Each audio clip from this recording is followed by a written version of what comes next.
आपको मालूम है जो परमेश्वर के कामों को करते हैं, जो परमेश्वर के वचन का प्रचार करते हैं या किसी भी प्रकार से सेवकाई में अपने समर्पण को दे रहे हैं, वो कभी भी क्या नहीं रहते, कभी भी कंगाल नहीं रहते, कभी भी वो गरीब नहीं रहते। क्यों? क्योंकि 12 और 13 वचन। यस, इब्रानियों 4 अध्याय, इब्रानियों की पत्री उसका 4 अध्याय उसका 12 वचन। उसका 12 वचन। हाँ, क्योंकि परमेश्वर का वचन, क्योंकि परमेश्वर का वचन क्या? जीवित, हाँ, नंबर 1 जीवित और प्रबल, जीवित, और दूसरा प्रबल, और हर एक दोधारी और तलवार से भी हर चोखा है। एक दोधारी तलवार से भी क्या है? चोखा है। चोखा है।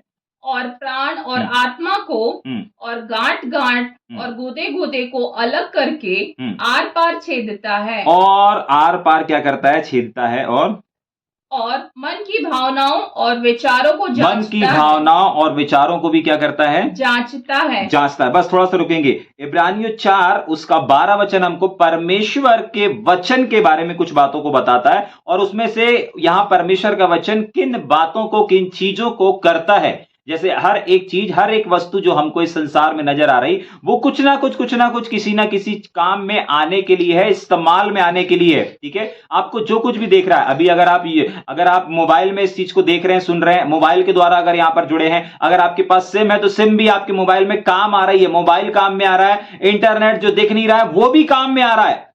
जाग रहे हैं? हर एक चीज जो आपके आसपास है वो किसी ना किसी काम के लिए है, और वो किसी ना किसी काम को करती है। मतलब उसकी एक भूमिका है, और उस भूमिका को वो क्या करती है? निभाती है। हर एक वस्तु जो आपको इस संसार में नजर आ रही, वो किसी ना किसी काम के लिए है। वैसे ही यहां पर परमेश्वर का वचन भी है कि परमेश्वर का वचन क्या है? जीवित है। नंबर 1 जीवित है। तो जीवित का मतलब पता है क्या होता है? जिसमें जीवन रहता है। पहली चीज, जीवन में जिसके पास जीवन रहता है ना, तो जिसके पास जीवन है उसकी सबसे पहली पहचान होती है कि वो बढ़ेगा। अगर आप एक पेड़ को देखेंगे तो पेड़ अगर एक लगा हुआ है, आपके घर में, आपके गमले में, गमला होता ना, गमले में, आपके पेड़ में, आपके बगीचे में, कहीं पर भी आप अगर पेड़ को देखेंगे, वो एक छोटा सा रूप लिया हुआ है, और अगर 1 महीने बाद, 2 महीने बाद, 3 महीने बाद या 6 महीने बाद भी अगर उसका आकार नहीं बढ़ रहा है, तो आप उसको चेक करेंगे। और क्या चेक करेंगे? सबसे पहली चीज, सबसे पहले उसका यह चेक करेंगे कि क्या उसमें जीवन है, उसकी जड़ सही है अथवा नहीं है। क्यों? क्योंकि जो पेड़ अगर बढ़ नहीं रहा है तो वो लगा तो है, लेकिन उसमें क्या नहीं नजर आएगा?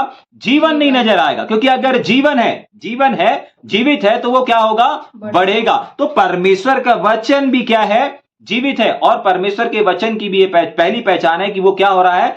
बढ़ रहा है। आप अगर ध्यान से सुनेंगे, अगर आप ध्यान से देखेंगे इस बात को, मसीहत को या मसीह जीवन को अगर देखेंगे, तो इमेजिन करें कि यीशु मसीह ने इस सेवकाई को 12 लोगों से शुरू किया था। सॉरी, अगर इसके पहले देखेंगे तो जब नए नियम की अगर हम बात करेंगे, नए नियम में पहला संदेश आया था, मन फिराओ क्योंकि स्वर्ग का राज निकट है। स्वर्ग का राज निकट है। स्वर्ग का राज निकट है। स्वर्ग का राज क्या है? निकट है। ठीक, तो हमने इस बात को देखा कि परमेश्वर का वचन भी क्या है? परमेश्वर की व्यवस्था, परमेश्वर का नियम भी जो क्या है? वो क्या है? जीवित है। और जीवित चीज की या जीवित व्यक्ति की या जीवित चीजों की एक पहचान होती है कि वो कुछ ना कुछ करता है, मतलब काम में आता है। पहली चीज वो क्या होता है? बढ़ता है। तो हम इस बात को देख रहे थे कि परमेश्वर ने भी, प्रभु यीशु मसीह ने भी जब एक संदेश के साथ शुरुआत किया अपने सेवकाई की, यूहन्ना बपतिस्मा के दाता के द्वारा, तो उस सुसमाचार का आज तक अंत नहीं हुआ। जाग रहे हैं? जब नए नियम में पहला सुसमाचार आया कि मन फिराओ क्योंकि स्वर्ग का राज निकट है, यूहन्ना बपतिस्मा दाता समाप्त हो गया, उसके बाद भी वो वचन समाप्त नहीं हुआ। उस वचन को लेकर के यीशु मसीह ने आगे काम किया, आगे सेवा किया। यीशु मसीह भी समाप्त हो गए एक समय में देह रूप में। उसके बाद प्रेरितों ने उस चीज को संभाला। उसके बाद प्रेरित लोग भी समाप्त हो गए। उसके बाद भी ये ऐसे करते करते आज हम और आप जानते हैं इस बात को कि अगर पूरे दुनिया में अगर सबसे ज्यादा अगर गिनती और संख्या है और जो बढ़ोतरी अगर देखेंगे तो वो मसीहत की है। जाग रहे हैं? अगर आज सर्वे किया जाए तो सबसे ज्यादा अगर विश्वास करने वाले या सबसे ज्यादा किसी को मानने वाले या विश्वास करने वालों की अगर गिनती देखी जाएगी कि किस बात को या कौन से ग्रंथ को या कौन सी ऐसी बात को जिसको जो ग्रंथ से संबंधित है, धर्म से संबंधित है, अगर उसमें किसकी संख्या ज्यादा है तो वो मसीहत निकल करके आती है। जाग रहे हैं? इसका मतलब परमेश्वर के वचन में क्या है? जीवन है। और जीवन की क्या पहचान है? कि वो बढ़ रहा है। आज भी सुसमाचार बढ़ रहा है। आज और चीजें नहीं बढ़ रही हैं, और बातें नहीं बढ़ रही हैं, और किताबें नहीं बढ़ रही हैं, लेकिन ये वाली किताब जिसमें जीवन है, तो उसकी पहली पहचान है कि परमेश्वर के वचन में जीवन है, तभी के लिए वो बढ़ रहा है। अगर बढ़ नहीं रहा है इसका मतलब जीवन नहीं है, अगर बढ़ नहीं रहा है इसका मतलब ये मरा हुआ वचन है। ठीक है, तो पहली पहचान बढ़ता है। दूसरी चीज, वचन क्या है? जीवित है। तो जीवित की एक और पहचान होती है कि वो कुछ ना कुछ बातों को करता है। मतलब उसके सिर्फ शब्दों नहीं, लेकिन उसके कार्यों के द्वारा भी अपन इस बात को देखते हैं कि यीशु मसीह का वचन क्या करता है? कार्य करता है। जिंदा व्यक्ति की पहचान होती है कि वो कुछ ना कुछ करता है। जाग रहे हैं? जैसे यीशु मसीह जिंदा है, यीशु मसीह का वचन भी जिंदा है। अगर यीशु मसीह काम कर रहा, मतलब परमेश्वर का वचन काम कर रहा है। ठीक है कि नहीं? तो आज भी अगर आप इन वचनों को लेकर के किसी बीमार पर रिलीज करते हैं, किसी रोगी पर रिलीज करते हैं, किसी व्यक्ति पर, अपनी परिस्थितियों पर, अपने हालातों पर, जहां कहीं भी आप रिलीज करते हैं, वहां पर आप छुटकारे को देखते हैं। और जब आप परमेश्वर के वचन के द्वारा, आपकी प्रार्थना के द्वारा और उस वचन को रिलीज करने के द्वारा जब उसके कामों को देखते हैं, तो वो और कुछ नहीं परंतु परमेश्वर के वचन का क्या है? प्रमाण है कि इसके वचन में, उस परमेश्वर के वचन में क्या है? जीवन है। और वही यहां पर लिखा हुआ है, क्योंकि परमेश्वर का वचन जीवित है। क्या है? परमेश्वर का वचन जीवित है और हर एक दो धारी तलवार से बहुत चौखा है। तो पहली चीज हमने क्या देखी? जीवित है। तो जीवित का मतलब सिर्फ जीवित नहीं, परंतु जीवित की दो चीजों को देखा। पहली चीज हमने देखा कि बढ़ना। तो आज हम देख रहे हैं कि लोग बढ़ रहे हैं, परमेश्वर का वचन बढ़ रहा है। अलग अलग कौमों में, अलग अलग क्षेत्र में, अलग अलग राज्यों में सबसे ज्यादा अगर संख्या है तो वो परमेश्वर के ऊपर विश्वास करने वालों की संख्या है। दूसरी चीज हमने देखी, जीवित की पहचान होती कुछ ना कुछ करता है। तो हमारा परमेश्वर का वचन जिसको आप और हम लोग बांट रहे हैं, जिसको हम और आप सीख रहे हैं, वो सिर्फ वचन किताबों में नहीं है, परंतु वो किताबों से निकल करके आज हम उसको दृश्य रूप में देख सकते हैं। आप बीमार वाले व्यक्ति के पास चले जाएं, परमेश्वर के वचन को, आप दुष्ट आत्मा वाले व्यक्ति के सामने खड़े हो जाएं और उसको बोले निकल यीशु मसीह के नाम से। फटाक से जिस वचन को आप पढ़ रहे हैं उस वचन को आप दृश्य रूप में देख पाएंगे। लोग मैनिफेस्ट होना शुरू हो जाएंगे, बीमार चंगे होना शुरू हो जाएंगे, मुर्दे जिंदा होना शुरू हो जाएंगे, चिन्ह चमत्कार शुरू हो जाएंगे। क्यों हो रहे हैं? कैसे हो रहे हैं? आप अच्छे सुंदर दिखते हैं, आपकी अच्छी आवाज है, आपका अच्छा रंग है, आपकी अच्छी हाइट है, इसलिए नहीं, परंतु उसके वचन में जीवन है, इसलिए। समझ पा रहे हैं इस बात को? ठीक, आगे चलेंगे जल्दी से। जीवित के बाद और प्रबल और परमेश्वर का वचन, ऐसा पढ़ेंगे। पहला, परमेश्वर का वचन जीवित है। दूसरा, परमेश्वर का वचन क्या है? प्रबल है। प्रबल है। हाँ, और आगे। परमेश्वर का वचन, और परमेश्वर का वचन हर एक दो धारी तलवार, हर एक दो धारी तलवार से भी क्या है? चोखा है। चोखा है। दो धारी तलवार कभी किसी ने देखा है? जाग रहे हैं? जिस तलवार में दोनों तरफ धार लगी हो, मतलब लेफ्ट में भी लगी हो, राइट में भी लगी हो, दोनों तरफ तलवार, अगर किसी ने देखा है, और अगर नहीं देखा तो थोड़ी देर मैं इस बात को बताना चाहूंगा। जब मैं संसार में था तो मैं भी दो धारी तलवार रख करके घूमा करता था। ठीक है, और लोगों को कहां पर रख के घूमा करता था? अब अपने शरीर में कहां, कौन से हिस्से में आ सकती है दो धारी तलवार? तो इतना लंबा मेरे हाथ के बराबर रहा करती थी। ठीक है, और मैं उसको कहां पर रखा करता था? यहां से पीछे से ऐसे डालते थे और ये पीछे कॉलर के पास से पूरे यहां पर जो पीछे तक जाता था, और पीछे कमर में जो बेल्ट है यहां पर फंसती थी, यहां पर फंसती थी, और यहां पर उसका हाथ हैंडल रहता था कॉलर के जस्ट पीछे। तो आपको मालूम है दो धारी तलवार की समस्या क्या है? रखना बहुत आसान है, मालूम है, लेकिन रख तो कोई भी लेगा, लेकिन रख करके चलना और जरूरत पड़ने पर निकालना। एक बार हम लोग को जरूरत पड़ी और जब मैं निकाला उसको, ठीक है, तो निकालते समय मेरे वस्त्र फट गए। मतलब निकालते समय जब मैंने ऐसे निकाला तो मेरे वहां पर कमीज, शर्ट जो था वो क्या हो गया? चिर गया। क्यों चिर गया? क्योंकि उसमें दोनों तरफ धार थी।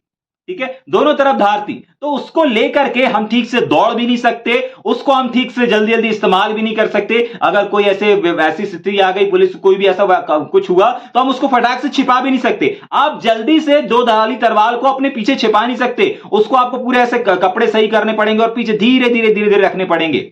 जाग रहे हैं? इसका मतलब जब दो धारी तलवार का एक व्यक्ति इस्तेमाल करता है ना, तो उसको अपने लाइफ में बहुत सतर्कता बरतनी पड़ती है, बहुत सतर्क होकर के उसको अपने जीवन को जीना पड़ता है। मतलब विशेषकर वो वाला जो तलवार को लेकर के चल रहा है, तलवार को लेकर के काम कर रहा है। जाग रहे हैं?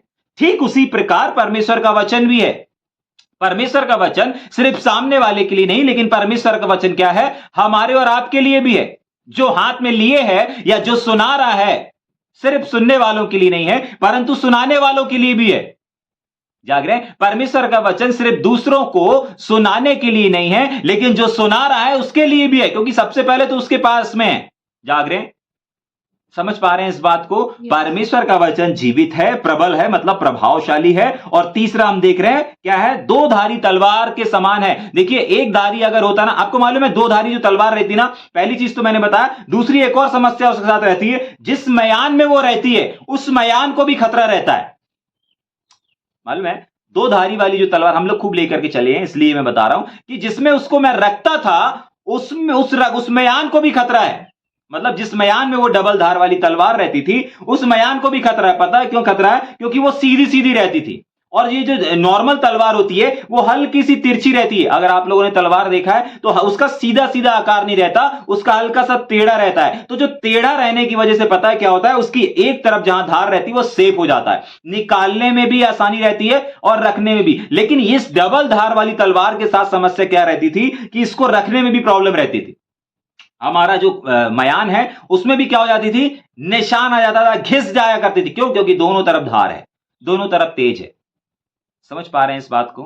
मतलब उसको इस्तेमाल करना इतना आसान नहीं, और हर कोई उसको इस्तेमाल नहीं कर पाता था। जाग रहे हैं? ठीक उसी प्रकार आज परमेश्वर का वचन भी है। परमेश्वर का वचन भी आज हर कोई प्रचार नहीं कर सकता। परमेश्वर का वचन भी आज हर कोई लेकर के कहीं पे भी सुना नहीं सकता।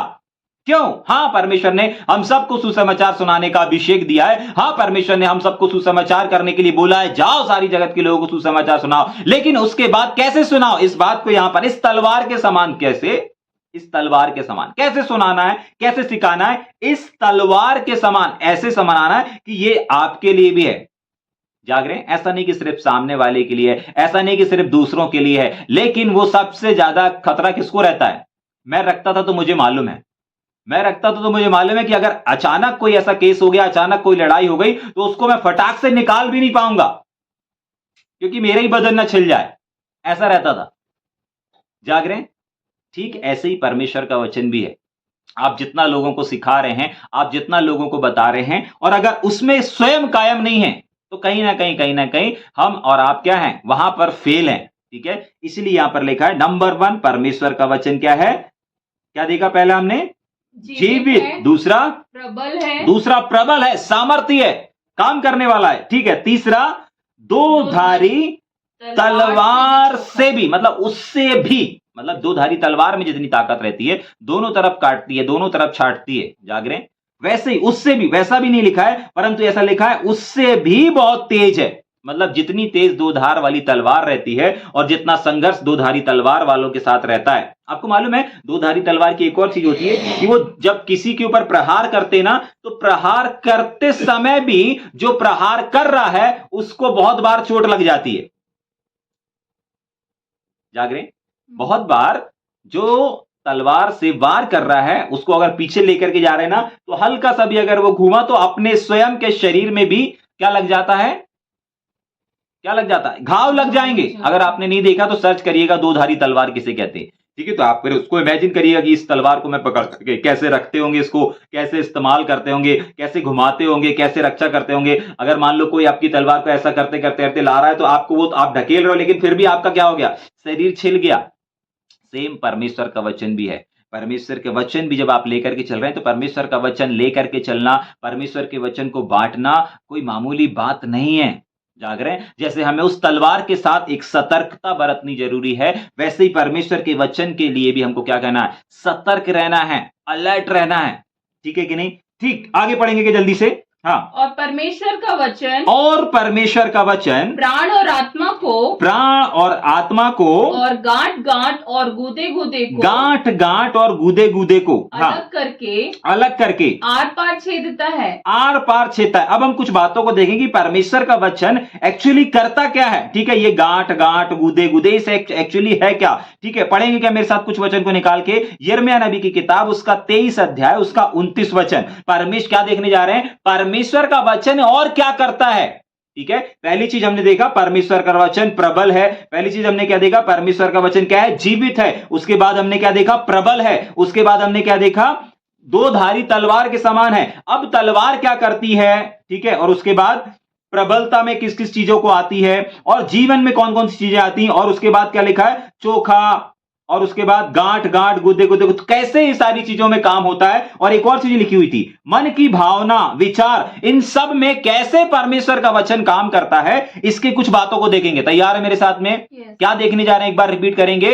परमेश्वर का वचन कैसे हमारे विवेक में, कैसे हमारी भावनाओं में, कैसे हमारी गांठ गांठ गुदे गुदे में, मांसपेशियों में कैसे काम करता है, कैसे पहुंचता है, इस बात को हम देखेंगे। जल्दी से निकालेंगे यिर्मयाह 23 अध्याय उसका 29 वचन को पढ़ेंगे जल्दी से। यिर्मयाह 23 का 29। हाँ। यहोवा की यह वाणी है, परमेश्वर यहोवा की यह वाणी है, क्या मेरा वचन आग सा नहीं है, आग सा नहीं है, फिर क्या ऐसा हथौड़ा नहीं है। ठीक है, परमेश्वर का वचन क्या नहीं है। अब हथौड़ा का इस्तेमाल, परमेश्वर के वचन को आग भी बोला गया, हथौड़ा भी बोला गया। ठीक है, अब आग और हथौड़ा करते क्या है? आग भी एक लोहे का आकार बदल देती है और हथौड़ा भी एक लोहे का आकार बदल देता है। जाग रहे हैं? मतलब परमेश्वर का वचन लोगों को कायल कर देता है। उनकी जो भी कठोरता रहती है, उनकी जो भी क्रूरता रहती है, उसको क्या कर देता है? बाइबल बताती है आग क्या करती है, एक लोहा पिघला करके उसका आकार बदल देती है। और लोहा और हथौड़ा क्या करता है, वो भी हथौड़ा, अगर आपने देखा होगा लोहार लोगों को, तो वो ऐसे आग से निकालते, उसके बाद हथौड़ा मारते मारते मारते मारते थोड़ी देर बाद देखेंगे एक रॉड है वो एक छेनी में बदल जाएगी। देखें लोहार को काम करते हुए देखें तो वहां पर हथौड़े का इस्तेमाल होता है, आग का भी इस्तेमाल होता है और हथौड़े का भी इस्तेमाल होता है। तो जब आग और हथौड़ा मिलकर के यहां पर परमेश्वर के वचन को आग भी बोला जा रहा है और हथौड़ा भी बोला जा रहा है। मतलब एक व्यक्ति का, मान लो अगर एक रॉड है और इस रॉड को आग में तपा करके उसके बाद इसके ऊपर हथौड़ा पे हथौड़ा हथौड़ा पे हथौड़ा चला जा रहा है, तो ये अब रॉड नहीं रहेगी, परंतु एक छेनी बन जाएगी, एक गुप्ती टाइप की बन जाएगी। आप इसको जो चाहे वो आकार दे सकते। मतलब एक रॉड का, एक लोहे का अस्तित्व और हस्ती को मिटा करके एक नया आकार दे दिया। तो परमेश्वर का वचन क्या है, कैसे काम करता है? एक आग के समान, एक लोहे के समान। तो आग और लोहे का मतलब क्या है? उसका पूरा का पूरा आकार बदल देता है, उसका पूरा का पूरा अस्तित्व बदल देता है और उसको एक नई सृष्टि बना देता है। एक समय में एक वो लोहे का टुकड़ा था, लेकिन अगर वो लोहार के हाथ में चला जाता है तो क्या हो जाता है? वही लोहे का टुकड़ा एक छेनी बन जाता है, वही एक लोहे का टुकड़ा एक हसिया बन जाता है, वही लोहे का टुकड़ा एक क्या बन जाता है? गुप्ती बन जाता है, मतलब उपयोगी पात्र बन जाता है। जाग रहे हैं? तो परमेश्वर का वचन क्या करता है, कैसे काम करता है? परमेश्वर का वचन आग के समान और लोहे के समान। तो इसको हम क्या बोलेंगे? परमेश्वर का वचन हमें क्या करता है? एक आकार देता है, एक न्यू क्रिएशन देता है। समझ पा रहे हैं इस बात को? हाँ, आगे बढ़ेंगे, एक और बार पढ़ेंगे। हाँ, यिर्मयाह 29 का जल्दी से। यहोवा की यह भी वाणी है, हाँ, क्या मेरा वचन आग सा नहीं है, हाँ, फिर क्या वह ऐसा हथौड़ा नहीं। दोनों चीजों को देखा, मतलब आग भी देखा और हथौड़े को भी देखा। मतलब परमेश्वर का वचन आग का भी काम करता है और हथौड़े का भी काम करता है। आग ने उसको क्या कर दिया?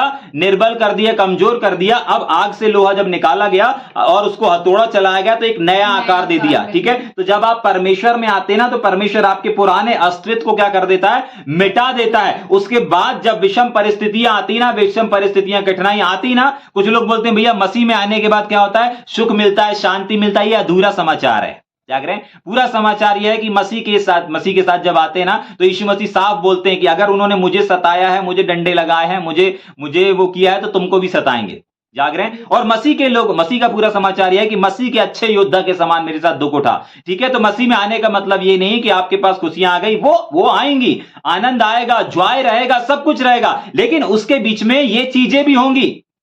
जाग रहे हैं? आप जब मसीह में आए, मतलब आग से आपका पुराना दस्त, पुराना जंग सब निकल गया।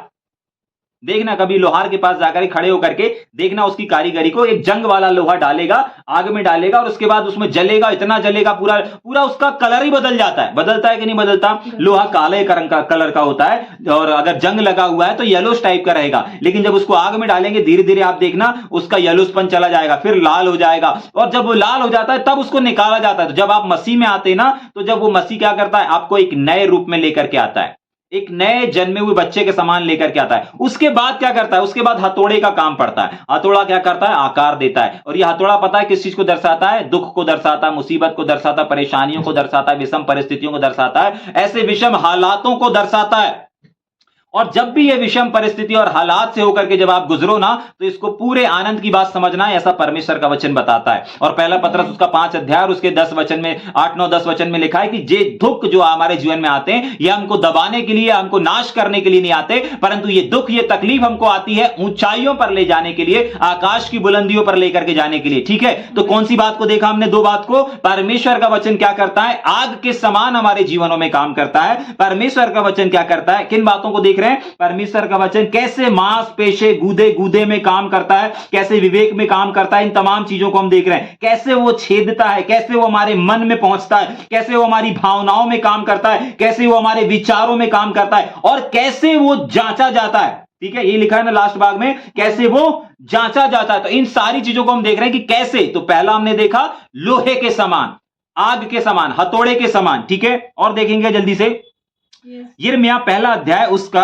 12 अध्याय उसका 3 वचन को पढ़ेंगे। परमेश्वर का वचन और क्या करता है और कैसे काम करता है। ठीक, जल्दी से पढ़ेंगे।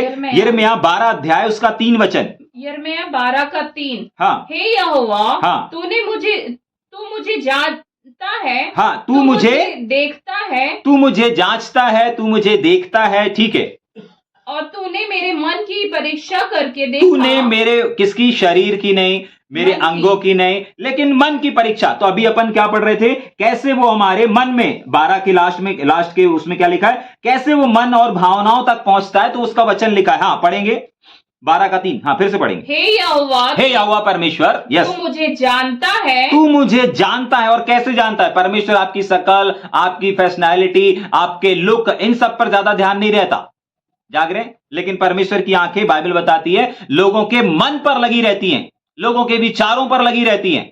ठीक, आगे पढ़ेंगे जल्दी से। तू मुझे देखता है। तू मुझे देखता है, और तूने मेरे मन की परीक्षा करके, तूने मेरे मन की परीक्षा करके क्या किया है? देखा कि मैं तेरी ओर किस प्रकार रहता हूँ। किस प्रकार रहता हूँ। आगे, जैसे भेड़ बकरियां घात होने के लिए झुंड में से निकाली जाती है। हाँ, वैसे ही उनको भी निकाल ले। हाँ, और वध के दिन के लिए तैयार कर। बस यहां पर एक लाइन में अगर मैं इस बात को बोलूं, तो परमेश्वर का वचन एक व्यक्ति को आईना दिखाता है। क्या करता है? आईना दिखाता है कि एक्चुअली आप हो क्या। बहुत बार ऐसी परिस्थिति, ऐसे हालात आएंगे जिसमें परमेश्वर हमारे मन को क्या कर रहा होता है? जांचता रहता है। हमारे जीवन, हमारे स्वभाव को हमारे सामने लेकर के आता है। एक्चुअली परमेश्वर को सब मालूम है कि आप कैसे हैं, लेकिन ये सब चीजों से परमेश्वर करता क्या है? वो परमेश्वर अपने आप को नहीं, लेकिन हमको दिखाता है कि देखो हम ऐसे हैं। जाग रहे हैं? क्या परमेश्वर से कोई चीज छिपी है क्या? नहीं। परमेश्वर तो अदन के बगीचे में भी आया था, तो परमेश्वर को पहले ही मालूम था कि इन लोगों ने फल खा लिया है। जाग रहे हैं? परमेश्वर को तो पहले भी मालूम था। क्या परमेश्वर को नहीं मालूम था ये लोग नंगे हैं? मालूम था, लेकिन फिर भी परमेश्वर वहां पर माफ करने के लिए आया, क्षमा करने के लिए आया, उनको एक अवसर देने के लिए आया था। यहां पर भी परमेश्वर इनको जांच करके, परख करके, अपने आप को साबित नहीं करने, ये उन अपने संतुष्टि के लिए नहीं, परंतु उनको संतुष्टि दिलाने के लिए। जाग रहे हैं? जांच करके किसको रिजल्ट बताना चाह रहा है परमेश्वर? अपने आप को नहीं। परमेश्वर तो ऑलरेडी सब कुछ जानता है, लेकिन यहां पर जांचने के बाद, परखने के बाद, परमेश्वर एक आईना हमारे सामने लेकर के आता है कि देखो, एक आईने के समान। परमेश्वर का वचन क्या करता है? हमको एक आईने के समान हमारा आईना दिखाता है। जाग रहे हैं? समझ में आ रहा है? और एक आध वचन पढ़ेंगे कि परमेश्वर का वचन क्या करता है। पहला पत्रस की किताब उसका पहला अध्याय उसका 23 वचन, जल्दी से। पहला पत्रस पहला का 23। हाँ, क्योंकि तुमने नाशवान नहीं पर अविनाशी बीज से, हाँ, परमेश्वर के जीवते, हाँ, और सदा ठहरने वाले वचन के द्वारा, हाँ, नया जन्म पाया है। बस एफएससी 5 भी निकाल के रखेंगे। पहली चीज, पहला पत्रस उसका पहला अध्याय उसके 23 वचन में लिखा है कि परमेश्वर का वचन कैसे पाया तुमने। वापस पढ़ना, उसमें एक शब्द आया है, बीज शब्द। क्या लिखा है? हाँ, जल्दी पढ़ेंगे। अविनाशी बीज से। तो कभी ना नाश होने वाला बीज। अविनाशी मतलब परमेश्वर का वचन। आपको मालूम है संसार टल जाएगा, पृथ्वी टल जाएंगी, आकाश सब टल जाएगा, लेकिन परमेश्वर का वचन क्या नहीं होगा? टलेगा नहीं। और परमेश्वर के वचन के ना टलने का मतलब है परमेश्वर नहीं टलेगा। जागरे? तो ऐसा लिखा है कि अविनाशी बीज, कई गुणा, जो बीज नाश नहीं हो सकता। आपको मालूम है जब आप परमेश्वर के वचन को किसी के हृदय में बोते हैं तो वो फल लाता है।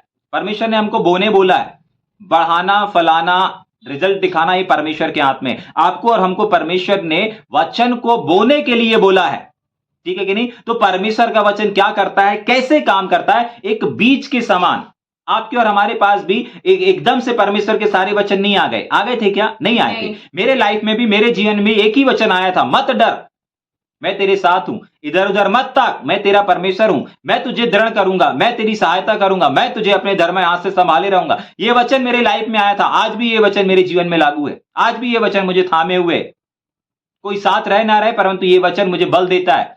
2006 में यह वचन मेरे पास आया था, सारा का सारा बाइबल नहीं आ गया, सारे के सारे वचन नहीं आ गए, जाग रहे हैं? एक बीज के समान मेरे हृदय में एक वचन को डाला गया था परमेश्वर ने, और वो वचन था। तो यहां परमेश्वर का वचन कैसे काम करता है? आप ये मत सोचिए कि एकदम से मुझे सब आ जाए, एकदम से मुझे सारी चीजें आ जाए, नहीं, ऐसा नहीं है। एक बीज के समान परमेश्वर अपने वचन को बोता है, और जैसे एक बीज बोने के बाद किसान उस धीरे धीरे उस फल को, उस बीज को बढ़ते हुए देखता है, एक फसल के रूप में आने वाले टाइम में एक बड़ा फसल बन जाता है। ऐसे ही परमेश्वर का वचन अगर आप उसको अपने हृदय में स्थान देंगे, बीज के समान, एक छोटा सा भी, जरूरी नहीं कि आप 1.5 घंटे की बाइबल अध्ययन को पूरा का पूरा आपके लिए नहीं, लेकिन कोई ना कोई ऐसी बात है जो आपके लिए है, और परमेश्वर उस बीज को आपके जीवन में फलवंत होता हुआ देखना चाहता है। जाग रहे?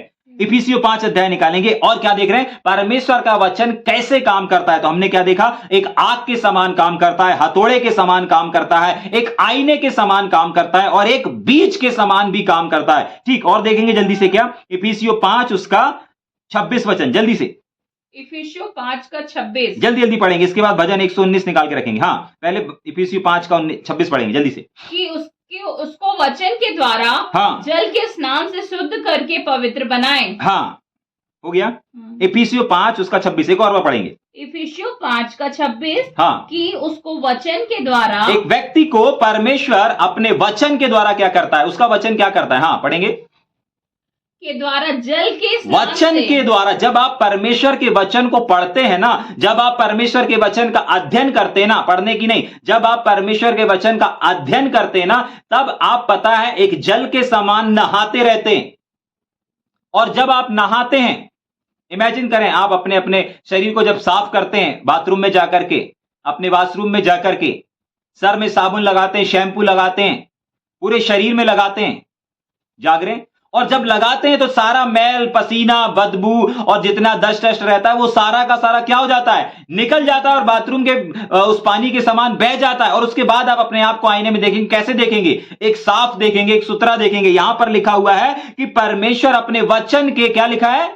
जल के, वचन के जल, मतलब वचन का एक जल, मतलब परमेश्वर का वचन कैसे काम करता है? एक जल के समान। जैसे जल आपको पूरे सर से लेके पैर तक क्या करता है? धो देता है, साफ कर देता है, एक तरोताजा बना देता है। बहुत बार आप देखना, आपको आलस लग रही होगी, सुस्ती लग रही होगी, निराश टाइप का लग रहा होगा, लेकिन जैसे ही आप ठंडे पानी से या गर्म पानी से, मौसम के हिसाब से जैसे ही आप नहा लेते हैं, उसके बाद आप एक ताजगी को महसूस करेंगे। हो सकता है नींद आ रही थी, लेकिन अगर आपने मुंह धो के आ गया तो आपको नींद भी नहीं आएगी। क्यों? क्योंकि जल की ये पावर होती है। ऐसे ही परमेश्वर का वचन एक जल के समान हमारे और आपके जीवन में क्या करता है? काम करता है। जैसे जल हमारे शरीर की हर एक गंदगी को साफ कर देता है, वैसे ही परमेश्वर का वचन भी। आप जितना ज्यादा परमेश्वर के वचन का अध्ययन करेंगे ना, उतना ज्यादा आपका मैल दूर होता जाएगा, आपकी बुराई दूर हो जाती जाएगी, आपकी नेगेटिविटी समाप्त होती चली जाएगी। हर एक वो बातें जो आपको स्वर्ग राज्य में जाने से रोक रही हैं, वो तमाम चीजें क्या होती जाएंगी? मिटती जाएंगी। जैसे आप इमेजिन करें, अगर आप अपने साबुन लिया एक हाथ में, और अगर आपने इस हाथ में साबुन को लगाया, थोड़ी देर बाद आपने उसको धो लिया, तो आपका ये हाथ और ये हाथ दोनों को देखेंगे तो दोनों में फर्क रहेगा। एक में मट्टी लगा हुआ है, एक में एकदम साफ सुथरा है। ये क्यों है? क्योंकि आपने यहां पर लगाया, यहां पर नहीं लगाया। जाग रहे हैं? इसीलिए आपने अगर एक अध्ययन किया, दूसरा अध्ययन नहीं किया, एक बात को जाना, दूसरी बात को नहीं जाना। समझ पा रहे हैं इस बात को? परमेश्वर का वचन आप अगर अध्ययन करते हैं, इसलिए कल अपन ने इस बात को सीखा था, आपसे कुछ आए अथवा ना आए, आपके पास सेवकाई हो अथवा ना हो, आपसे प्रचार करते बने अथवा ना करते, लेकिन अगर आप परमेश्वर के वचन का ज्ञान रखते हैं, अगर आप और ज्ञान हमको बाइबल अध्ययन से मिलता है। जाग रहे हैं? टीचिंग, प्रचार सुन लेने से आपको परमेश्वर का ज्ञान नहीं मिलेगा। वहां पर कुछ पॉइंट मिल जाएंगे, कुछ बिंदु मिल जाएंगे कि हाँ, इस बिंदु से हम लोगों को सिखा सकते हैं, लोगों को बता सकते हैं। लेकिन बाइबल अध्ययन से आपको क्या मिलता है? आपका ज्ञान बढ़ता है। और बाइबल बताती है, परमेश्वर खुद इस स्टेटमेंट को देता है कि अगर लोग मेरा ज्ञान रखेंगे ना, मैं उनको स्वीकार करूंगा, ग्रहण करता हूं। जाग रहे हैं? समझ पा रहे हैं? तो परमेश्वर का वचन एक पानी के समान, एक जल के समान भी काम करता है। और जल क्या करता है? हमारी गंदगी को साफ करता है। ठीक है कि नहीं? उसी प्रकार ये जल जो है आपको हर जगह इस्तेमाल करना है। जाग रहे हैं? समझ में आ रहा है? जल्दी से भजन 119 निकाल के रखे थे, उसका 105 पढ़ेंगे, उसके बाद यशायाह निकाल के रखेंगे, यशायाह 55। हाँ, भजन 119 पढ़ेंगे जल्दी से। 105। हाँ, तेरा वचन मेरे पांव के लिए दीपक। हाँ, कितनी बातों को देखा? पहला, परमेश्वर का वचन कैसे काम करता है हमारे मांसपेशी गूदे गूदे में, हमारे कैसा आर पार छेता है, कैसे काम करता है हमारे विचार मन में। पहला, एक आग के समान, दूसरा हथौड़ा के समान, तीसरा आईने के समान, चौथा बीज के समान, पांचवा जल के समान, और छठवा जल्दी पढ़ेंगे 119 का 5।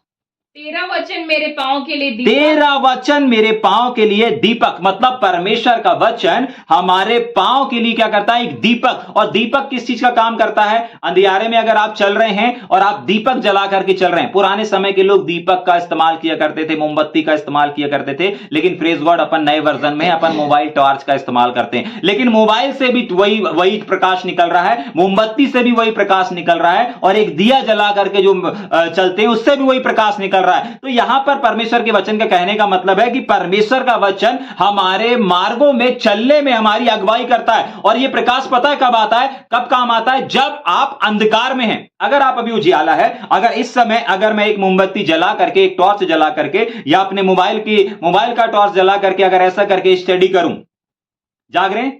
तो बोलेंगे लगता है इनका ऊपर का माला खाली हो गया है। जाग रहे हैं? अगर मैं अभी अपने मोबाइल को उठा करके ऐसे करके स्टडी करना शुरू करूं, तो क्या आप लोग क्या बोलेंगे? अरे ऊपर का माला खाली हो गया है। जाग रहे हैं? ये व्यक्ति सही नहीं है। अंधेरा होता तो टॉर्च जलाता तो बात थी। जाग रहे हैं? लेकिन आज परमेश्वर का वचन क्या कह रहा है? कि परमेश्वर का वचन कह रहा है, परमेश्वर का वचन एक दीपक के समान काम करता है। आपको मालूम है, आज हो सकता है आपके घर में, आपके शहर में, आपके मोहल्ले में लाइट नहीं जाती होगी, लेकिन आपको मालूम है आप इस पूरे संसार को अगर देखेंगे तो वो अंधकार में ही है।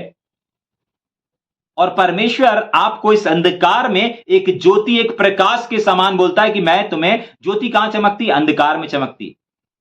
आज आपके घर की लाइट नहीं जा रही, वो वाले अंधेरे की बात नहीं कर रहा, उससे हमको इस बात को सीखना है। हमको वो वाले दृश्य नहीं देखना है कि लाइट गोल हो गई, हम अंधेरे में टॉर्च चालू करके बैठे हैं, लाइट चालू करके बैठे हैं, दिया चालू करके नहीं। हम इस पूरे संसार में, आप किसी भी राज्य से, किसी भी देश से, या किसी भी कंट्री से इस बात को देख रहे हो, सुन रहे होंगे, जाग रहे हैं? किसी भी शहर से इस बात को देख रहे होंगे, आपको अंधकार देखने की आवश्यकता नहीं। आप जहां पर भी है ना, वहां पर अंधकार है। और आपको परमेश्वर ने इस अंधकार भरे संसार में क्यों रखा है? ताकि आप परमेश्वर की ज्योति बन करके, आप परमेश्वर का प्रकाश बन करके क्या करो? चमको और हर एक को रोशन करो। जाग रहे हैं? और यही प्रकाश आपके जीवन में आ गया है, तभी के लिए आप परमेश्वर के वचन को सुन रहे हो, तभी के लिए आप बाइबल अध्ययन को कर रहे हो। जो लोग नहीं सीखना चाहते, नहीं अध्ययन करना चाहते, उनके जीवन में अभी भी परमेश्वर का प्रकाशन नहीं पहुंचा, अभी भी प्रकाश नहीं आया है, वो अभी भी स्वर्ग राज में प्रवेश नहीं कर पाएंगे। जाग रहे हैं? समझ पा रहे हैं इस बात को? तो क्या करता है परमेश्वर का वचन? छठवीं चीज देखी, पांचवी चीज देखी अपन ने, पांचवी बात देखी। और जल्दी से निकाले यशायाह 53, 55 का 10, जल्दी से। परमेश्वर का वचन कैसे काम करता है? जल्दी से। यशायाह 55 का 10। यशायाह 55 का 10। हाँ। जिस प्रकार से वर्षा हाँ। और हिम आकाश से गिरते हैं, हाँ। और वहां यूं ही लौट नहीं जाते, हाँ। वरन भूमि पर पड़कर हाँ। उपज उपजाते हैं, हाँ। जिससे हाँ। बोने वाले को बीज, हाँ। और खाने वाले को रोटी मिलती है। हाँ, हो गया 55 का 10। वापस पढ़ेंगे। जिस प्रकार से वर्षा, जिस प्रकार से वर्षा, इस बात को समझेंगे ना, यहां पर परमेश्वर के वचन की उदाहरण दिया जा रहा है। ठीक, पढ़ेंगे। जिस प्रकार से आसमान से वर्षा आती है, बारिश होती है, हाँ आगे, और हिम आकाश से गिरते हैं, हिम और बारिश हमारी इस जमीन पर, धरती पर गिरती है, आगे, वहां यूं ही लौट नहीं जाती, और गिरने के बाद वापस जैसे आई थी वैसे वापस चली जाती है। क्या? नहीं जाती। लेकिन क्या होता है गिरने के बाद? भूमि पर पड़कर, भूमि में पड़ करके बारिश होती ना। आज हर शहर में, हर नगर में, पूरे भारत में, पूरी दुनिया में बारिश होती। हाँ, पढ़ने के बाद क्या लिखा है? उपज उपजाते हैं। जब बारिश गिरती है तो गिरने के बाद वहां कुछ ना कुछ फसल लगती है। अब एक सवाल, भैया हर जगह तो फसल नहीं लगती। हाँ, हर जगह फसल नहीं लगती, लेकिन इमेजिन करें जहां पे किसान ने नहीं लगाया वहां पर भी कुछ उगता है, और उसको बोलते हैं हमारे जबलपुर में घास। क्या बोलते हैं? हाँ। जहां पर खेत ने किसान ने काम नहीं किया, वहां पर भी बारिश के बाद कुछ चीज देखने मिलेंगी। हमारे घर के सामने एक प्लाट है, वहां पर कोई किसान नहीं आता बोने के लिए, लेकिन बारिश के बाद हम हरी हरी कचड़े को देखते हैं। लेकिन जैसे ही बारिश खत्म होती है वो पूरा साफ हो जाता है मैदान, ऑटोमेटिक वो सब सूख जाते हैं, अलग हो जाते हैं।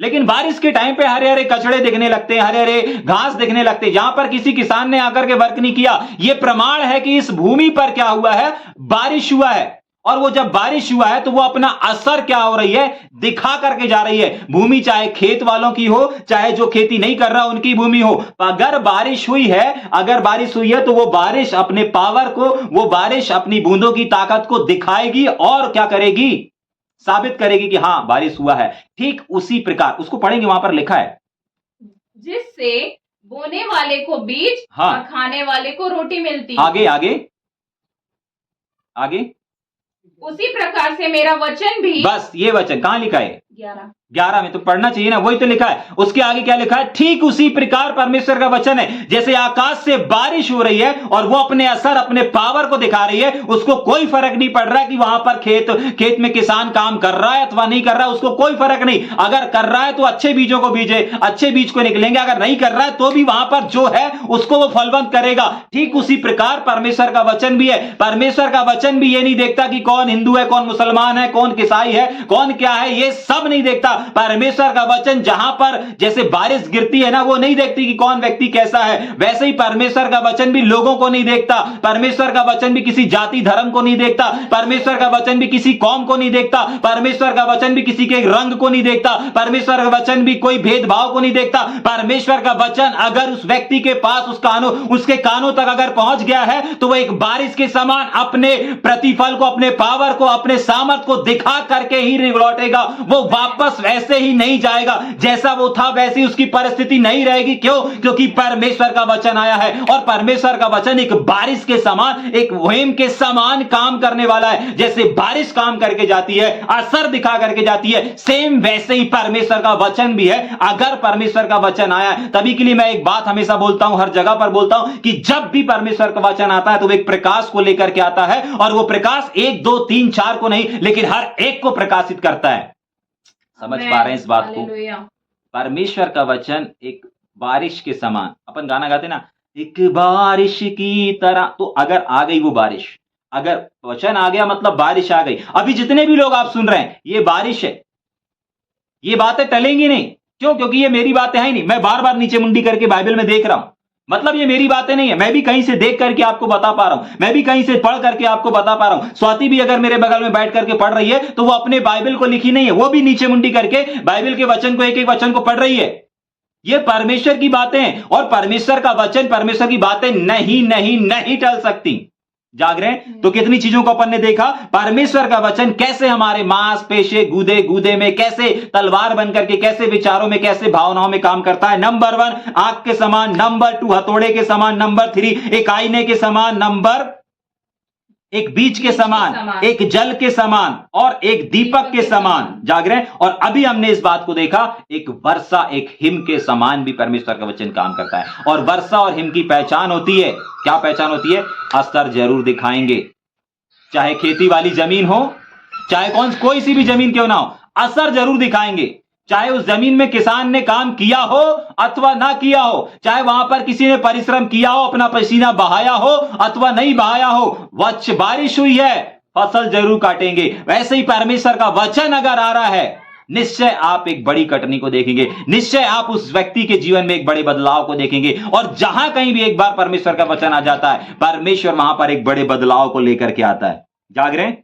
ठीक, जल्दी से पढ़ेंगे मेरे साथ में। इफिसियों की पत्री 6वां अध्याय 17 वचन, इब्रानियों 4 का 12, दोनों वचन को पढ़ेंगे जल्दी से, फिर भजन 19 निकाल के रखेंगे जल्दी से। इब्रानियों 4 का 12। हाँ, क्योंकि परमेश्वर का वचन जीवित, हाँ, और प्रबल और हर एक 2 धारी तलवार से भी चोखा है, हाँ, और प्राण और आत्मा को और गांठ हाँ, और गूदे को अलग करके, हाँ, भजन 19 का 7 पढ़ देंगे, भजन 19 का 7 से 10 जल्दी से। भजन 19 उसका 7 से 10 वचन को पढ़ेंगे कि परमेश्वर का वचन और किस रूप में काम करता है, कैसे काम करता है। यस, भजन संहिता 19 अध्याय उसका 7 वचन को पढ़ेंगे, 7 8 9 10 3 वचन को पढ़ देंगे जल्दी से। भजन 19, 7, 8, 9, 10 जल्दी से जल्दी। भजन 19 का 7, 8, 9। हाँ। यहोवा की व्यवस्था, यहोवा की व्यवस्था। देखिए इस बात को भी समझिए, अगर यहां पर व्यवस्था लिखा है तो मेरे पास ऐसे बहुत सारे वचन है, अगर व्यवस्था लिखा है तो इसको दूसरे वर्जन में परमेश्वर का वचन कहा गया है। क्या कहा गया? परमेश्वर का वचन बोला गया है, ठीक है कि नहीं? तो बहुत सारे नाम है, जैसे बाइबल है ना, कोई बाइबल बोलता है, कोई कुछ बोलता है, कोई जीवित वचन बोलता है, ऐसे ही बाइबल के बहुत सारे वचन है, बहुत सारे नाम है, सॉरी क्या है, बहुत सारे नाम है। ठीक, यहां पर क्या लिखा हुआ है, वापस पढ़ेंगे।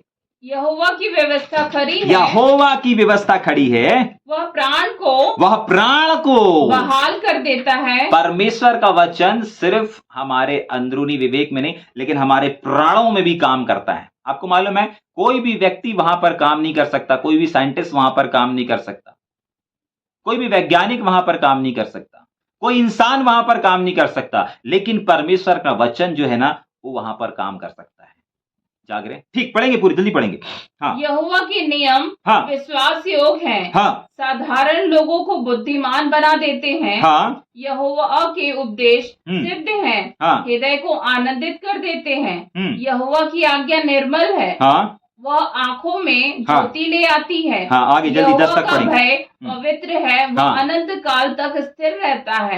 यहोवा के नियम सत्य और पूरी रीति से धर्ममय हैं। आगे वे तो सोने से और बहुमूल्य कुंदन से भी सोने से और बहुमूल्य कुंदन से भी आगे बढ़कर मनोहर है, बढ़कर मनोहर है। मतलब परमेश्वर का वचन, जब परमेश्वर का वचन लोगों के जीवन में आता है ना, तो परमेश्वर का वचन एक साधारण व्यक्ति को बुद्धिमान बना देता है, और सबसे इंपॉर्टेंट चीज कि वो क्या कर देता है, एक धनी बना देता है। आपको मालूम है, जो परमेश्वर के कामों को करते हैं, जो परमेश्वर के वचन का प्रचार करते हैं, या किसी भी प्रकार से सेवकाई में अपने समर्पण को दे रहे हैं, वो कभी भी क्या नहीं रहते, कभी भी कंगाल नहीं रहते, कभी भी वो गरीब नहीं रहते। क्यों? क्योंकि जब वो परमेश्वर की नौकरी करते हैं ना, तो वो संसार की नौकरी से कहीं उत्तम है। जब संसार के हमारे मालिक लोग, संसार के हमारे बिजनेस वाले लोग, संसार के हमारे पार्टनर लोग हमको, जब हम उनका काम करते हैं तो वो हमको प्रतिफल देते हैं, तो जरा सोच करके देखिए कि संसार का पूरा का सृष्टि का, पूरे ब्रह्मांड का रचयिता, जब हम उसके कामों को करेंगे, जब हम उसकी नौकरी को करेंगे, तो क्या वो आपको,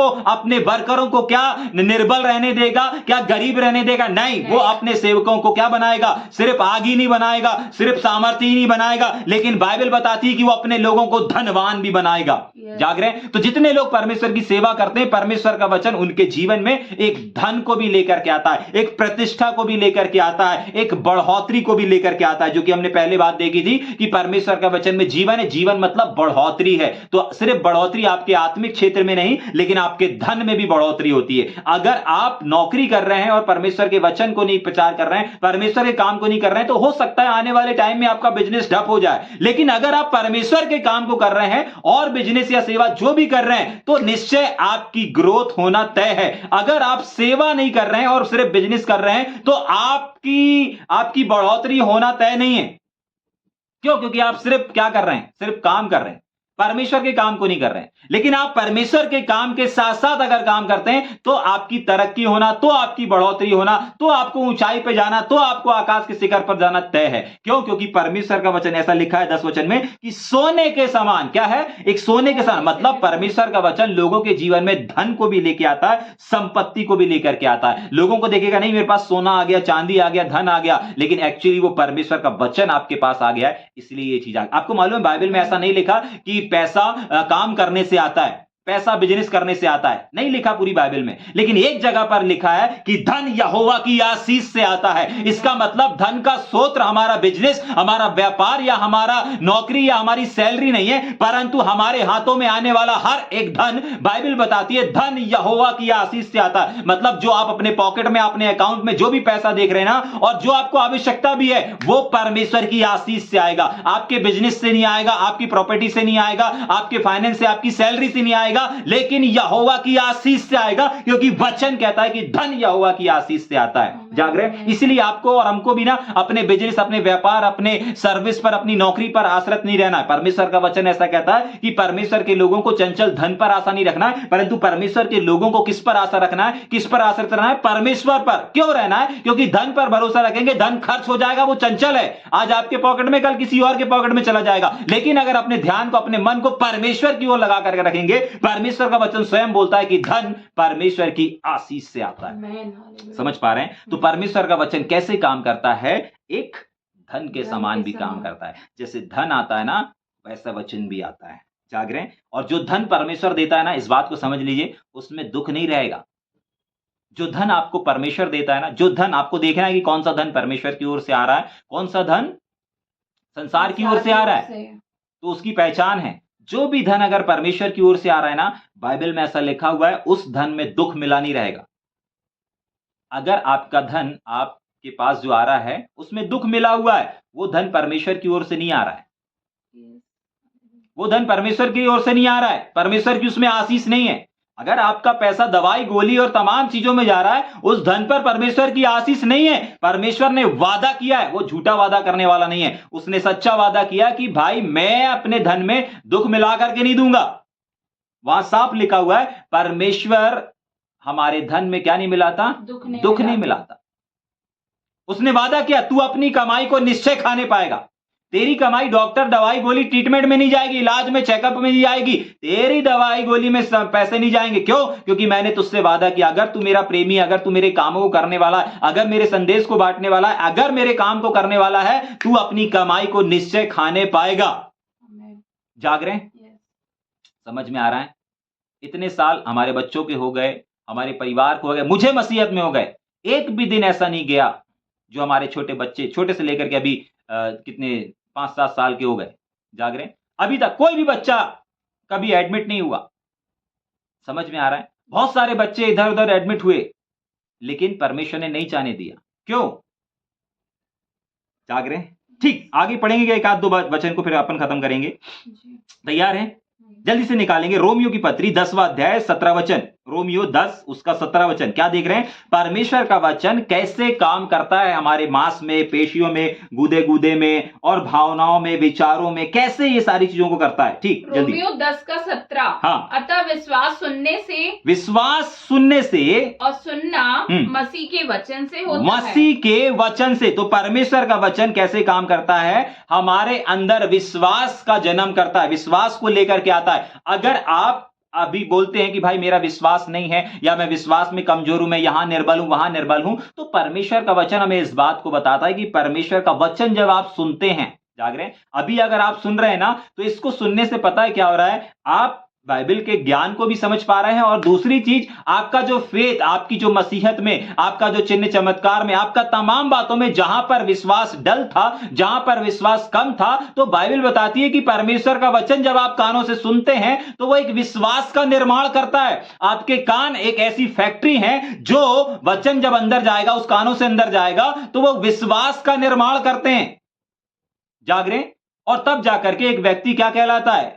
विश्वासी कहलाता है। क्यों? क्योंकि उसके अंदर एक विश्वास का जन्म हो गया, उसके अंदर क्या हो गया? एक विश्वास का निर्माण हो गया। कैसे हुआ? वचन को सुनने से। तभी आप लोगों ने बहुत बार देखा होगा, हमारे घर में ऑडियो बाइबल चलता रहता है। जाग रहे? कुछ भी करते रहेंगे, धीरे आवाज में चलता रहेगा, चलता रहेगा। क्या रहेगा? वचन चलता रहेगा, हिंदी वचन चलता रहेगा। क्यों चलता रहता है? हम लोग उठते बैठते चारों तरफ घूमते रहते, जब भी आ रहे हैं, जा रहे हैं, किसी से बात कर रहे हैं, वचन चल रहा है, चल रहा है। क्यों चल रहा है? क्योंकि वचन अंदर जा रहा है, और दिन प्रतिदिन हमारा विश्वास क्या हो रहा है? वचन जब अंदर जा रहा है तो विश्वास क्या हो रहा है? बढ़ रहा है। मसीहत में विश्वास बढ़ रहा है, हर एक सेवकाई में विश्वास बढ़ रहा है, बढ़ता चला जा रहा है। क्यों बढ़ रहा है?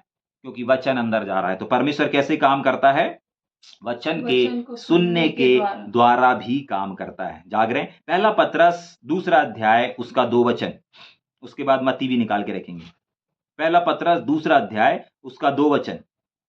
नए जन्मे हुए बच्चों के समान। क्या देख रहे हैं? परमेश्वर का वचन कैसे काम करता है। ठीक, हाँ, नए जन्मे हुए बच्चों के समान, बच्चे के समान निर्मल आत्मिक दूध की लालसा करो। ये दूध कौन सा है? बोतल वाला, डब्बे वाला, गाय वाला, भैंस वाला? नहीं, ये वो वाले दूध की बात नहीं कर रहा है। जाग रहे? जब एक व्यक्ति नया नया प्रभु में आता है ना, उसको उत्पत्ति से लेकर प्रकाशित वाक्य तक धीरे धीरे धीरे वचन को सिखाया जाता है, समझाया जाता है। जाग रहे हैं? और उसको अभी किस चीज की आवश्यकता है? उसको अभी परमेश्वर की आशीष के बारे में बताया जाएगा, ब्लेसिंग्स के बारे में बताया जाएगा। जाग रहे हैं? लेकिन जब वो थोड़ा बड़ा होता है, 1 साल 2 साल गुजरते हैं, उसके बाद उसको करेक्शन का वचन दिखाया जाएगा, उसके बाद उसको सुधार का वचन बताया जाएगा, उसके बाद उसको अनंत जीवन का वचन बताया और सिखाया जाएगा। क्यों बताया जाएगा? क्योंकि अब वो बड़ा हो चुका है। लेकिन अभी परमेश्वर का वचन कैसे काम करता है? एक आत्मिक निर्मल दूध के समान। जैसे एक व्यक्ति को बढ़ने के लिए, एक छोटा बच्चा रहता है ना, उसको उसने जीवन में जन्म तो ले लिया, माता के गर्भ से इस संसार में तो आ गया, लेकिन इस संसार में आने के बाद उसको एक पौष्टिक आहार की आवश्यकता है। उसको आप दाल रोटी नहीं खिला सकते, चावल नहीं खिला सकते। बहुत साल पहले हम लोगों ने एक ऐड देखा था, और वो ऐड था जन्म के बाद माता का गाढ़ा पीला दूध ही बच्चे के लिए पौष्टिक आहार होता है। टीवी में ऐड आया करता था आज से कुछ साल पहले। जाग रहे हैं? तो साइंस भी और डॉक्टर्स भी इस बात की घोषणा करते हैं कि एक बच्चा जब जन्म लेता है तो उसके लिए ताकतवर चीज उस मां का दूध ही है। जाग रहे हैं? तो यहां पर लिखा हुआ है, नए जन्मे बच्चे के समान आत्मिक दूध की। तो ये कौन सा वाला दूध है? ये दूध है, ये वचन वाला दूध है। कौन सा वाला दूध है? कौन सा वाला आत्मिक दूध है? परमेश्वर के वचन वाला आत्मिक दूध है। एक व्यक्ति जब नए नए प्रभु में आता है ना, तो उसको ये वाले दूध की आवश्यकता पड़ती है। वो वाला दूध एक बच्चे के जीवन में क्या काम करता है? उसको बढ़ाने का सामर्थ्य देता है, बल देता है। मां का दूध क्या करता है? एक छोटे बच्चे को बल देता है, ताकत देता है, हिम्मत देता है, उसकी हड्डी मांसपेशी अच्छे मजबूत होते हैं। जाग रहे हैं? अगर डब्बे वाला दूध दे देंगे या और कोई केमिकल दे देंगे, वो उसके लिए हानिकारक होगा। लेकिन मां का गाढ़ा पीला दूध जो रहता है, वो उसके लिए पौष्टिक आहार का काम करता है। ठीक उसी प्रकार एक व्यक्ति जब मसीह में जन्म लेता है, तो उसके जीवन में परमेश्वर का वचन एक मां के दूध के समान काम करता है। जाग रहे हैं? कैसे परमेश्वर का वचन हमारे मांसपेशी गुदे गुदे में पहुंचता है। जल्दी से मत्ती 4:4 पढ़ेंगे। एक दूध के समान। ठीक, उसके बाद मत्ती 4:4 जल्दी। उसके बाद इब्रानी निकाल के रखेंगे 5। मत्ती 4:4। हाँ। यीशु ने उत्तर दिया, लिखा है, हाँ। मनुष्य केवल रोटी से नहीं, हाँ, परंतु हर एक वचन से जो परमेश्वर इंसान को जिंदा रहने के लिए रोटी की आवश्यकता होती है ना। इस देह को आपको अगर जिंदा रखना है तो आपको किसकी आवश्यकता पड़ेगी? रोटी की आवश्यकता पड़ेगी। अगर आपको जो आपके सामने आप आईने में देखते होंगे, आप अच्छे सुंदर दिख रहे हैं, आपका अच्छा सुंदर शरीर दिख रहा है, आपकी अच्छी हेल्थ दिख रही है, सब कुछ दिख रहा है। आपको अगर उस शरीर को जिसके अंदर आप रह रहे हैं, उसको जिंदा रखने के लिए किस चीज की आवश्यकता पड़ती है? रोटी की आवश्यकता पड़ती है। ठीक उसी प्रकार इस शरीर के अंदर एक और शरीर है जिसको बोला गया है आत्मा, आत्मिक शरीर, भीतरी मनुष्य तत्व। उसको भी जिंदा रखने के लिए किस चीज की आवश्यकता पड़ती है? परमेश्वर के वचन की। वही मत्ती 4:4 में लिखा हुआ है कि वैसे ही परमेश्वर का मनुष्य केवल रोटी से नहीं, लेकिन परमेश्वर के वचन से भी जिंदा रहेगा। जाग रहे हैं? तो परमेश्वर का वचन एक दूध के समान काम करता है, परमेश्वर का वचन एक रोटी के समान भी काम करता है। ठीक, इब्रानियों 5:11, 12, 13, 14 जल्दी पढ़ेंगे। इब्रानियों 5:11। उसके बाद भजन 19 निकाल के रखेंगे। हाँ। इसके विषय में हमें बहुत सी बातें कहनी है, हाँ, जिनका समझाना भी कठिन है। जिनका समझाना क्या लिखा है? ठीक से पढ़ेंगे। समझाना भी क्या है? कठिन है। कठिन है। ठीक, आगे। इसलिए कि तुम ऊंचा सुनने लगे हो। हाँ, आगे। समय के विचार से तो तुम्हें गुरु हो जाना चाहिए था। हाँ, तो भी यह आवश्यक हो गया है कि कोई तुम्हें परमेश्वर के वचन की आदि शिक्षा फिर से सिखाए। हाँ, आगे जल्दी। तुम तो ऐसे हो गए हो कि तुम्हें अन्न के बदले अब तक दूध ही चाहिए।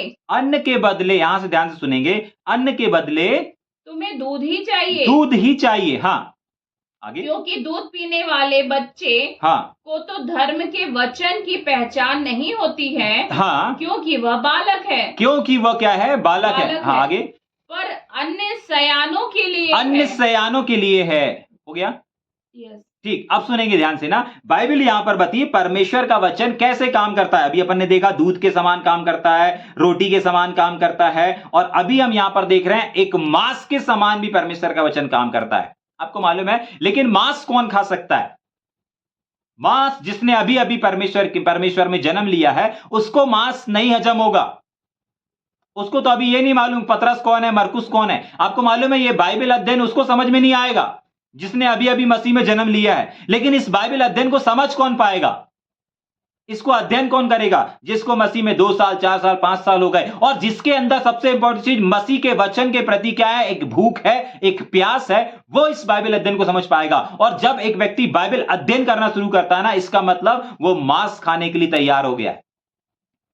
बिना अध्ययन के अगर आप वचन को हासिल कर रहे हो ना, इसका मतलब अभी भी आपको दूध चाहिए। जाग रहे हैं? अभी भी आपको प्रोमिसेस वर्ड चाहिए, अभी भी आपको प्रोफेटिक वर्ड चाहिए, अभी भी आपको ब्लेसिंग चाहिए, अभी भी मतलब वही सारी चीज चाहिए। मतलब अभी आप मसीह में क्या है? बालक हैं। लेकिन जब एक व्यक्ति सयाना हो जाता है ना, तो उसको स्वर्ग की बातें, राज्य की बातें, काम करने की बातें, इसका मतलब ये किस चीज को दर्शा रहा है? एक मांस को दर्शाता है। जब एक व्यक्ति सयाना हो जाता है तब मांस की अपेक्षा करता है, तब वो मांस खाएगा। लेकिन अगर इमेजिन करें कि एक व्यक्ति मसीह में क्या हो गया? दृढ़ हो गया, मजबूत हो गया, बहुत साल हो गए, उसके बाद भी अगर वो क्या करे? वापस ब्लेसिंग चाहिए, आशीष चाहिए, ये चाहिए, वो चाहिए, ये दे दे, वो दे दे, यही करता रहे, तो मालूम वो किसके समान कहलाएगा? अगर आज आप 5 साल, 10 साल, 6 साल, 5 जितने भी वर्ष आपको हो गए हैं मसीहत में, उसके बाद इतने साल गुजरने के बाद अगर आज भी आप ब्लेसिंग के पीछे भाग रहे हैं, आशीष दे दे, आशीष दे दे, ये दे दे, वो दे दे, यही सब चीजों को कर रहे हैं, तो आप पता है किसके समान है? बच्चों के समान नहीं, सुनेंगे ध्यान से। एक बच्चा जो कि बड़ा हो गया है, 20 साल का हो गया है, लेकिन 20 साल के बाद भी वो मां का दूध को मांग रहा है या फिर एक दूध की बोतल को मांग रहा है। जाग रहे हैं? सोच करके देखें, एक 20 साल का, 25 साल का लड़का है और 25 साल का लड़का, 20 साल का लड़का, 15 साल का लड़का हो गया है और उसके बाद भी बोल रहा है मम्मी मम्मी दूध चाहिए, दूध चाहिए, दूध चाहिए। जाग रहे हैं? ऐसे ही सेम मसीहत में भी है। अगर आपको हो गया 5 साल हो गया, 10 साल हो गया, 3 साल हो गया, आप जान गए परमेश्वर के वचन को, आप जान गए परमेश्वर की योजना को, परमेश्वर ने अपनी योजना को प्रकट भी कर दिया, सब चीजों को दे दिया, लेकिन उसके बाद भी अगर आप अभी भी आशीषों के पीछे भाग रहे हैं, आपको मालूम है बाइबल बताती है कि तुमको तो गुरु बन जाना चाहिए था, तुमको तो गुरु बन जाना चाहिए था, लेकिन अभी भी कहां फंस गए हो? हाँ, जाग रहे हैं? आगे चलेंगे कि जल्दी से? हाँ, पढ़ेंगे। 13 पढ़ेंगे। इब्रानियों, हाँ, 14 सॉरी, इब्रानियों 4 का 14, 12 और 13 वचन अपन ने देखा ना कि सारी सृष्टि में कैसे परमेश्वर का वचन काम करता है, मांसपेशी गुदे गुदे में। इससे हमने दोनों वचन से कुछ बातों को आज हमने सीखा। ठीक, उसके बाद जल्दी आगे चलेंगे। इब्रानियों 4 का 14। कितना समय बचा अपने पास? देखेंगे, टाइम हो गया। चलिए ठीक है, फिर कल अपन 14 वचन से शुरू करेंगे। ठीक है, आइए थोड़ी देर अपनी आंखों को बंद करेंगे, अपन प्रार्थना करेंगे ना।